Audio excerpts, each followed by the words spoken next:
Assalamualaikum warahmatullahi wabarakatuh. Apa kabar adik-adik semua? Semoga kita semua selalu dilindungi Allah Subhanahu wa taala.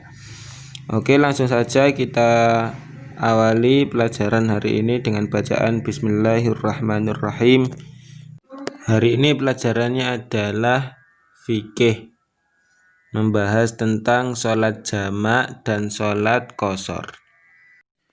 Nah, adik-adik, seringkali kita mengadakan perjalanan yang jauh sehingga kesulitan untuk melaksanakan sholat. Namun demikian, tidak ada alasan untuk meninggalkan sholat fardu karena agama Islam itu tidak memberatkan. Nah, solusinya kita bisa sholat jamak atau menggabungkan sholat dan sholat qashar atau meringkas sholat. Nah, hal ini adalah rukhsah atau keringanan yang diberikan Allah agar manusia tidak meninggalkan sholat fardu dalam keadaan apapun. Nah, jadi kita dalam keadaan apapun tidak boleh meninggalkan sholat, harus tetap sholat. Nah, karena sholat itu adalah tiang agama, harus dilakukan. Apa sih sholat jamak itu? Sholat jamak adalah sholat yang dikumpulkan. Maksudnya melakukan dua sholat fardu yang dikerjakan dalam satu waktu. Contohnya sholat duhur dengan asar dilakukan di waktu duhur atau dilakukan di waktu asar. Atau sholat maghrib dengan isya dilakukan di waktu maghrib atau dilakukan di waktu isya. Syarat-syarat boleh melakukan sholat jamak, yaitu bepergiannya atau perjalanannya bukan perjalanan yang maksiat. 2. Jaraknya jauh, kurang-kurangnya 80 km atau 16 farsah atau lebih. Contohnya, Andi pergi ke Gresik untuk membeli minuman keras. Apakah Andi boleh melakukan sholat jamak? Boleh apa tidak? Gak boleh, karena Andi pergi ke Gresik itu dia untuk maksiat, yaitu untuk membeli minuman keras atau arak. Maka tidak boleh karena perjalanannya maksiat. Contoh lagi, Amin pergi ke Gresik untuk ziarah ke makam Sunan Gresik. Apakah dia diperbolehkan sholat jamak? Boleh apa enggak? Boleh, karena dia tidak maksiat, karena perjalanannya tidak maksiat.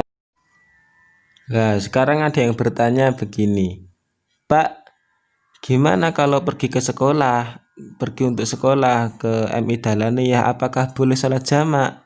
Dari rumah pergi ke sekolah MI Dalaniyah, boleh jamak enggak? Boleh apa enggak? Ya tidak boleh, karena jaraknya dekat. Sedangkan syarat diperbolehkan jamak itu jauh, perjalanannya jauh, kira-kira 80 km atau lebih. Sedangkan kalau dari rumah ke madrasah ibtidaiyah Dalaniyah tidak sampai 80 km, paling cuma 2 kilo atau 3 kilo saja. Selanjutnya, untuk sholat yang bisa dijamak ini terkhusus hanya pada duhur dengan asar. Ini sudah gandengannya ya. Dan maghrib dengan isya ini juga sudah gandengannya. Tidak bisa menjamak asar dengan maghrib, isya dengan duhur, maghrib dengan duhur, tidak bisa, harus sesuai gandengannya. Kalau sholat subuh itu tidak bisa dijamak, tidak punya gandengan sholat subuh itu, jadi tidak bisa dijamak. Macam-macam sholat jamak. Nah, sholat jamak itu ada dua macam, yaitu jamak takdim dan jamak takhir.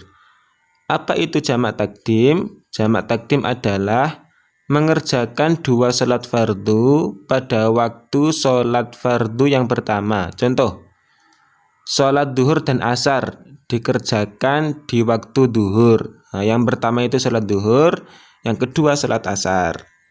Dilakukan di waktu sholat yang pertama yaitu sholat duhur. Contoh lagi, sholat maghrib dan isya dikerjakan di waktu sholat yang pertama yaitu sholat maghrib. Nah, ini namanya jamak takdim. Kalau jamak takhir adalah mengerjakan 2 sholat fardu pada waktu sholat fardu yang kedua. Contohnya begini, sholat duhur dan sholat asar dikerjakan di waktu asar, yaitu dikerjakan di waktu sholat yang kedua. Sholat maghrib dan isya dikerjakan di waktu sholat isya. Nah, yaitu sholat isya adalah sholat fardu yang kedua. Itu namanya jamak takhir. Syarat jamak takdim dan jamak takhir. Syarat jamak takdim yaitu mendahulukan sholat yang pertama, yaitu sholat duhur sebelum asar dan sholat maghrib sebelum isya. Itu syarat pertama. Yang kedua, niat jamak yang dilakukan pada sholat yang pertama. Harus niat dulu, niat jamak takdim. Yang ketiga, berturut-turut antara keduanya, yaitu tidak boleh diselingi dengan sholat sunnah atau perbuatan lain. Setelah melakukan sholat duhur harus langsung melakukan sholat asar, tidak boleh diselingi sholat sunnah yang lain atau perbuatan lain.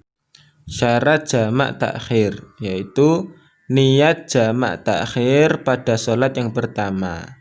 Contoh, pada waktu sholat duhur kita sudah niat akan melaksanakan sholat duhur di waktu sholat asar. Nah, untuk niat sholat jamak takdim atau jamak takhir akan kita bahas di pertemuan selanjutnya. Demikian pelajaran hari ini, semoga bermanfaat. Wassalamualaikum warahmatullahi wabarakatuh.